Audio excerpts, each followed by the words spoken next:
అనంతపురంలో జరిగిన సిద్ధం సభ అంటే ఈ సభ గురించి ఒకసారి మనం మాట్లాడుకున్నట్లయితే ఒక వ్యక్తిని పొగుడుకోవడానికి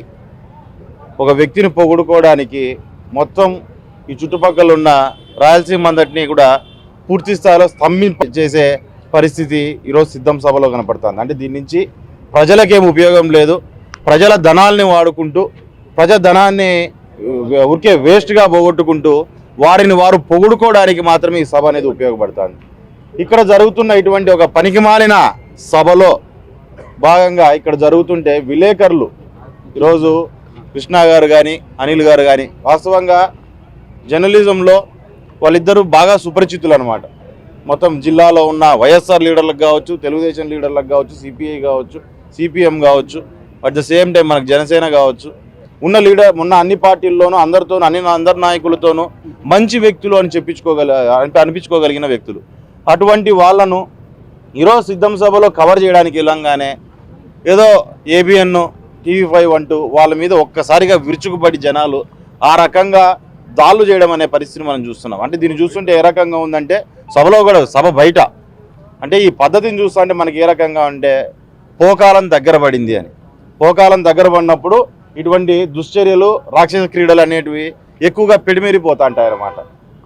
అటువంటి పరిస్థితి ఈరోజు చాలా క్లియర్గా కనపడుతుంది. దాంట్లోనూ ఒక వ్యక్తిని, సరే విలేకర ఇంకోరు అనేది పక్కన పెడదాం, ఒక వ్యక్తిని అంత అరాచకంగా అంత రాక్షస ఆనందం పొందేటట్టుగా ఆ రకంగా కొట్టడం అనేది ఇప్పుడు ఒకసారి ఆలోచన చేయాలి. ఎక్కడైనా 10 మంది నాయకులు రాజకీయ పార్టీల్లో ఉన్నప్పుడు నాయకులు కలిసినప్పుడు కనీసం ఎవడన్నా ఆపడానికి వెళ్తాడు. ఆపడానికి ప్రయత్నం చేస్తున్న మిగతా విలేకరుల మీద, మిగతా వ్యక్తుల మీద కూడా దాడి చేసే పరిస్థితి.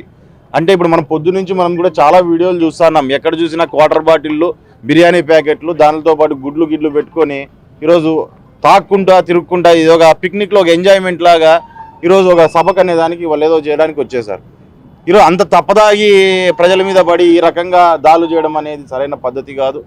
ఈరోజు ఏదైతే వీరికి జరిగిందో ఒకసారి ఆలోచన చేసుకోవాలా. పోలీస్ యంత్రాంగం కావచ్చు, వీళ్ళందరూ కావచ్చు. ఇటువంటి సంఘటనలు అనేటివి చూసి చూడనట్టు మీరు గతంలో కూడా చాలా వరకు పోలీసులు వదిలేయడం జరిగింది.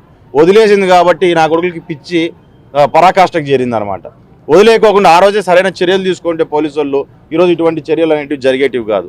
ఈరోజు వాస్తవంగా వీడియోలో బయటపడింది కాబట్టి ఎంత రాక్షసంగా వాళ్ళ మీద పడ్డారు, పైశాచికంగా వాళ్ళ మీద పడ్డారు అనే విషయం మనకు అర్థమవుతుంది. ఈరోజు అదే వీడియో బయటికి రాకుండా పోయిందంటే ఏదో ఇంకా అవసరమైందంటే రిటర్న్ వీళ్ళ మీద కూడా కేసులు పెట్టి వీళ్ళనే పట్టబోయి లోపలేసే పరిస్థితి కూడా, జర్నలిస్టులను లోపలేసే పరిస్థితి కూడా ఈరోజు మనం చూసేవాళ్ళం అనుకుంటాం.